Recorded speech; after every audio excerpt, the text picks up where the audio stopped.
بسم اللہ الرحمن الرحیم۔ آج کا ہمارا ٹاپک انسانی خدمت کے بغیر خدا کا ملنا ناممکن۔ دوستو، اللہ رب العزت نے انسان کو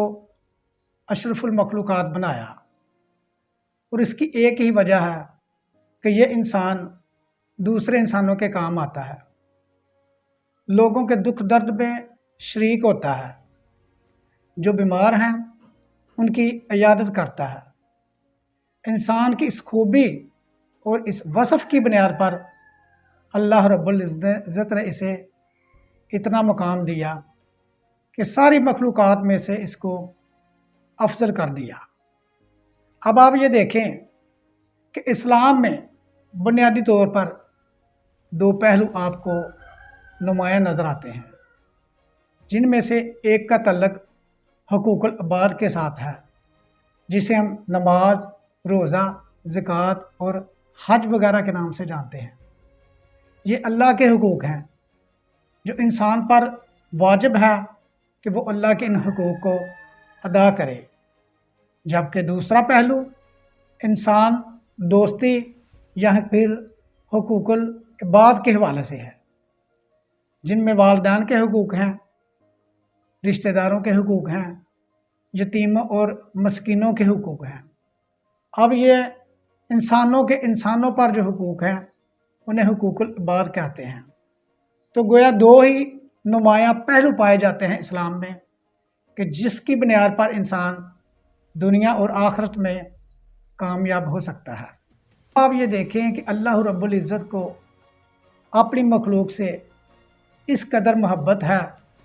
کہ اللہ رب العزت نے ایک جگہ پر ارشاد فرمایا، حدیث قدسی ہے کہ اے میرے بندے، میں بھوکا تھا، میں پیاسا تھا، میں بے لباس تھا، تم نے مجھے کھانا نہ دیا، تم نے مجھے پینے کے لیے پانی نہ دیا اور تم نے مجھے لباس نہ دیا۔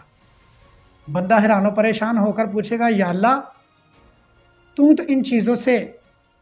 بے نیاز ہے، تمہیں ان چیزوں کی کیا ضرورت ہے؟ تو اللہ رب العزت فرمائیں گے، فلاں شخص جو تیرے پاس آیا تھا، اگر تو اسے کھانا کھلاتے تو تم مجھے کھانا کھلاتے، اگر تو اسے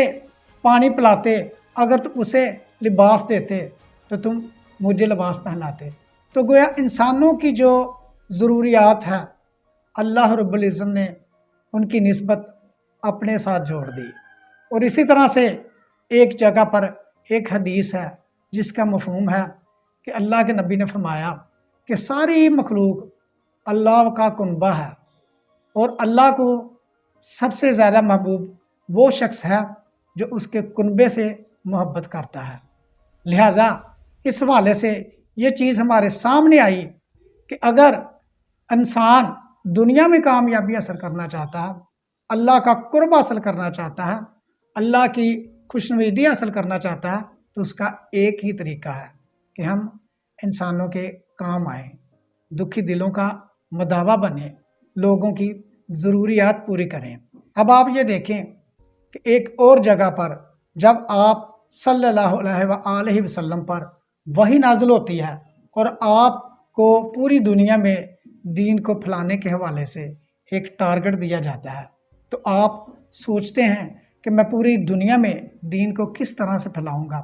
تو اس کشمکش میں جب آپ گھر آتے ہیں تو ہماری ماں خدیجۃ الکبریٰ رضی اللہ تعالی عنہ آپ کی دلاسی اس انداز میں فرماتی ہیں کہ اللہ رب العزت آپ کو تنہا نہیں چھوڑ سکتے۔ کیوں؟ اس لیے کہ آپ غریبوں کے کام آتے ہیں، اس لیے کہ آپ یتیموں کی داد رسی کرتے ہیں، اس لیے کہ آپ مسافروں کے کام آتے ہیں، اس لیے کہ آپ جو قرض دار ہیں ان کا قرضہ اتارتے ہیں، لوگوں کی گردنوں کا بوجھ اتارتے ہیں۔ اس لحاظ سے آپ یہ دیکھیں کہ وہاں جتنے بھی کام سرکار صلی اللہ علیہ وسلم نے کیے ان کا تذکرہ حقوق العباد کے ساتھ ہے۔ تو گویا حقوق العباد کا اس قدر زیادہ اسلام میں اہمیت ہے۔ اسی طرح سے اولیاء اللہ کا کردار بھی ہمارے پیش نظر رہنا چاہیے کہ جتنے بھی اللہ کے برگزیدہ بندے گزرے ہیں انہوں نے ہر وقت انسانیت کی خدمت کو کرنا اپنے لیے ایک اہم کام سمجھا، اور انسانیت کے اسی خدمت کے جذبے کے نتیجے میں ہم یہ دیکھتے ہیں کہ وہ لوگ دنیا اور آخرت میں سرخرو ہوئے۔ بابا فرید ہو یا اسی طرح سے خواجہ غریب نواز ہو یا اسی طرح سے اگر کسی اور بزرگ ہستی کا نام لیں تو ان کے جو آستانے تھے وہ ہر وقت انسانی خدمت کے لیے کھلے رہتے تھے۔ اس حوالے سے یہ چیز باور ہوئی کہ اگر کسی نے بھی کوئی مقام و مرتبہ پایا ہے تو اس کی ایک ہی وجہ ہے کہ وہ انسانیت کی خدمت کرتے رہے ہیں، پھر جا کر ان لوگوں نے دنیا میں اپنا ایک مقام و مرتبہ پایا اور اللہ کے ولی کہلائے۔ کہ اگر ایک شخص دن رات عبادت کرتا ہے لیکن اگر اس کا پڑوسی بھوکا ہے، اسی طرح سے اس کے ہاتھ اور زبان سے اگر کوئی مسلمان محفوظ نہیں تو پھر اس کا یہ جو عبادت کا عمل ہے وہ بے روح ہو سکتا ہے۔ اب ایک بہترین عبادت کے نتائج لینے کے لیے ہمیں کیا کرنا پڑے گا کہ ایک طرف اللہ سے اپنا مضبوط تعلق قائم کرنا ہوگا اور اس کے ساتھ ساتھ اللہ کی مخلوق کی خدمت کرنی ہوگی تاکہ ہم دنیا اور آخرت میں کامیاب ہو سکیں۔ کسی نے کیا خوب کہا ہے کہ صحیح خدا پرستی کا لازمی نتیجہ انسان دوستی ہے۔